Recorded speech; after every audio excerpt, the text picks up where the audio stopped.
Imagine you deploy a new feature, test pass, code review done, production looks normal. A week later someone calls, money is missing. The transfer left one account but never arrived at the other. No error in the logs, no exception. The transaction just didn't work. This isn't a made up story. This is transactional, and its 5 most silent bugs. At least one of them is almost certainly in your codebase right now. To understand these bugs, you need to understand one thing. Transactional doesn't work on your object. It works on a proxy that wraps it. When Spring creates a bin with annotation transactional, it doesn't give you your class directly. It creates a dynamic subclass, a CGLIB proxy that intercepts method calls coming from outside and wraps them in transaction management. Sounds simple, but that from outside is the source of 18% of transactional problems.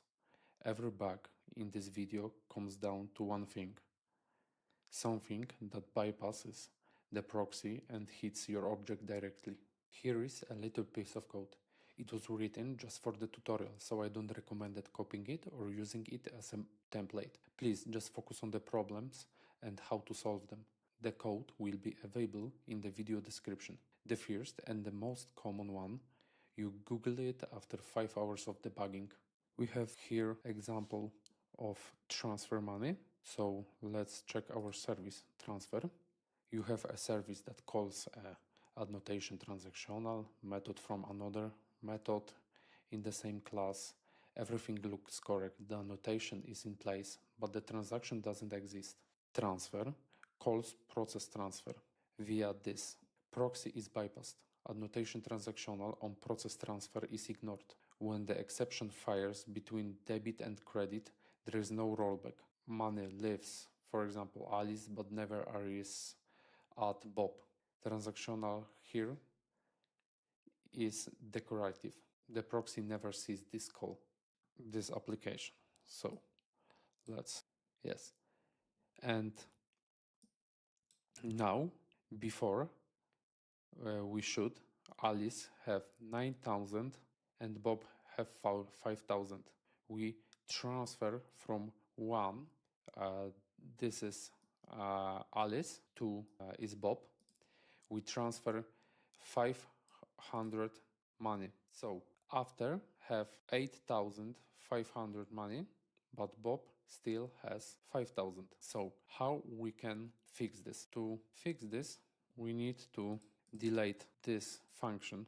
We don't need this anymore. So we can do that and change to the process transfer, transfer like that. So now when application throw the exception, our transactional give us rollback. So Alice doesn't lose money. Let's reload application and should. So now, after like before, we have the same amount of money. The second way to fix it is actually the cleanest solution. It's move to separate bin. So let's create service, for example, transfer persistence service, and give him annotation service and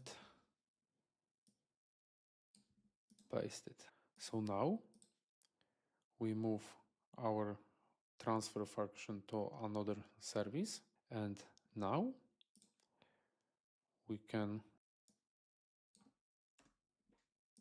remove from here, and now can use our transfer persistence service.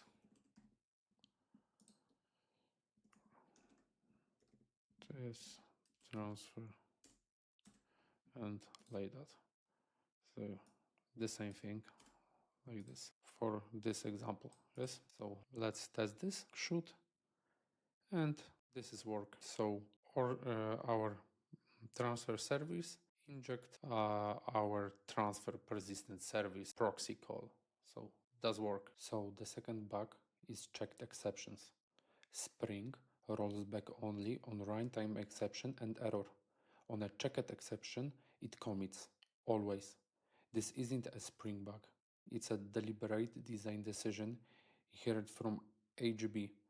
Checked exception are treated as expected business events, not errors.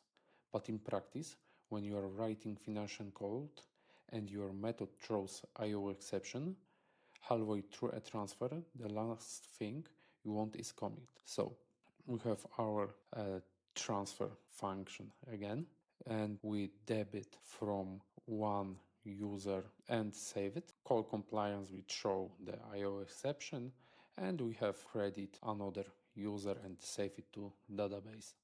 So when we throw error, our money disappear. Let's check this. We can shoot to our endpoint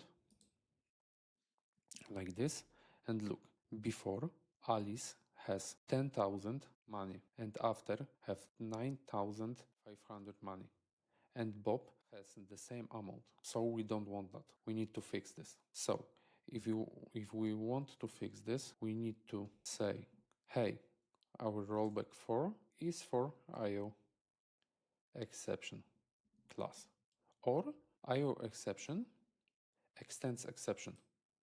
We can write exception, reload our application, and shoot again. Now, if we throw the exception, we have rollback by our transactional. Spring 6.2 added rollback on all exceptions as a global default. Set it once in your configuration and forget about rollback 4 on every method. If you are on Spring Boot 3.2 Plus, do this now. It is one line that could save you from a financial disaster. There is also a closely related trap, swallowing exception. If you catch an exception inside transactional and don't retro it, the transaction manager never sees it and commits. No error, no rollback. The third bug is short by painful. CGLIB creates proxy through inheritance. Private methods cannot be overridden by subclasses. The annotation is ignored without any message. On my ID show that's error, but in others maybe not appears. So, and our application run. Let's fix this. We have here like in first bug, so we paste here and make it transactional. In Spring 6.0, fix this for protected and package private methods with CGLIB proxies. Private still doesn't work and never will.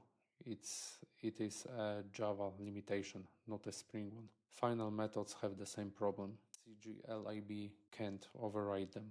Transactional on a final method silently ignored. We can use protected here, and it's work. Fourth bug, this is the most treacherous one, works perfectly in development, impossible to reproduce without load testing, and on production, under real traffic, your application just freezes, with no exception pointing to the cause. Requires new doesn't create a nested transaction. What it actually does, it suspends the current database connection and opens a new, independent one from the pool. Hikari CP, the default connection pool in Spring Boot, has 10 connections by default. Under load, 10 concurrent request hit create order. Each grabs a connection from the outer transaction. Pool is now full because of this requires new. There are no connection left. All threads are waiting for a connection that will never be released because the outer transaction is waiting for the inner one to finish. Complete deadlock. No exception. The application just freezes. I have 3 endpoints. For bug, it's request only one time. Here, it's shoot one time, create order, and it's done. In the overload, we shoot a lot of time to show you how deadlock work. We have single fix for create order and we have fix for overload. So let's shoot first time. Yes, single request works, back invisible locally. So let's shoot to overload. Now we have deadlock and our thread could not open JPA entity manager from transaction. Try to fix the couple audit from the main transaction entirely. Audit doesn't need to be inside the same transaction. It just needs to run after the order commits. After commit does exactly that. So now let's publish event order create event. It move to handle requires new here is now safe. No outer transaction holding a connection. When is requires new save? Only when the outer transaction no longer exists, which is exactly guarantee after commits give you. So let's post should to fixed endpoint. Okay. Order fixed overload now. So now our thread is okay. It's work.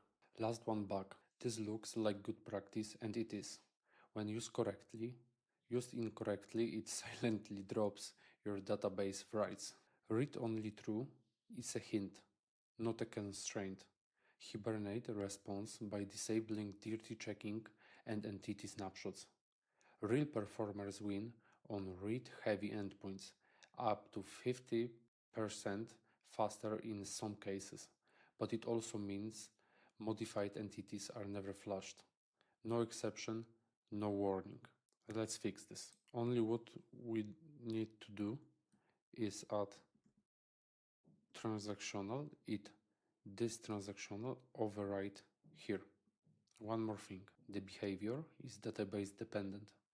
MySQL enforces read-only at the database level. Writes fail.